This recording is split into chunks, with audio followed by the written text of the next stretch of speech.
Jean-Marc Morel, bonjour. Vous avez 49 ans, vous êtes suisse. Vous étiez dessinateur électricien de profession. Toutefois, vous êtes sans activité professionnelle lucrative depuis 2009. Vous êtes en situation de handicap depuis l'âge de 20 ans. Que s'est-il passé exactement? Je suis paraplégique depuis 1992, le 8 août exactement.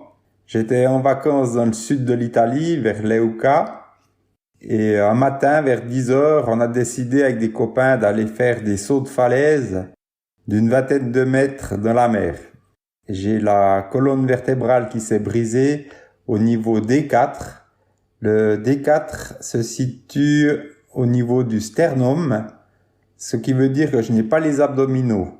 Tout ce qui est en dessous de D4 ne fonctionne plus. Trouvez-vous que la société est inclusive selon vous? Quels sont les domaines dans la société à améliorer pour les personnes à mobilité réduite? Je ne trouve pas que la société est très inclusive envers nous. Je dirais qu'il y a encore beaucoup de choses à faire, telles que l'accès aux bâtiments, l'accès facile à des WC publics, accès facile aux places handicapées pour parquer sa voiture. Disons que des fois, quand on sort, c'est un peu le parcours du combattant. Est-ce qu'être en fauteuil roulant vous a fait devenir militant pour les droits des personnes en situation de handicap? Et quels conseils donneriez-vous aux gens bien portants comme moi pour ne pas offenser une personne en situation de handicap? Ce n'est pas dans mes gènes d'être militant. Donc, je ne peux pas dire que je suis devenu un militant pour les droits des personnes en situation de handicap. Ce que je demande, moi, c'est qu'une personne soit naturelle. Il peut me parler de tout. Il faut juste vous imaginer, en fait, que je suis exactement comme vous, sauf que je suis assis. C'est la seule différence.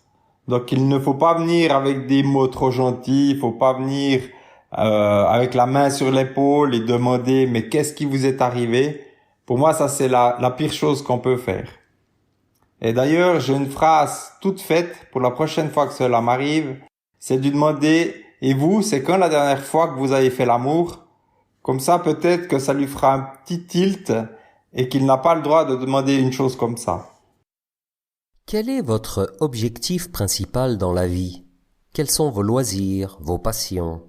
Quel est l'objectif principal dans la vie? Question, je dirais, compliquée. Je vis au jour le jour, je dois dire, surtout avec cette période de Covid.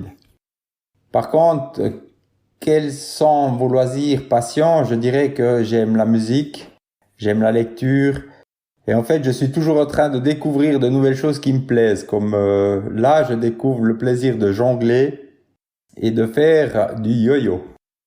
Quels sont vos projets futurs, personnels ou professionnels? J'aimerais m'investir dans le bénévolat. Je recherche une association, mais pour le moment, c'est très compliqué. Je ne trouve pas de lieux qui sont justement accessibles en fauteuil roulant ou qui ne soient pas trop exigus.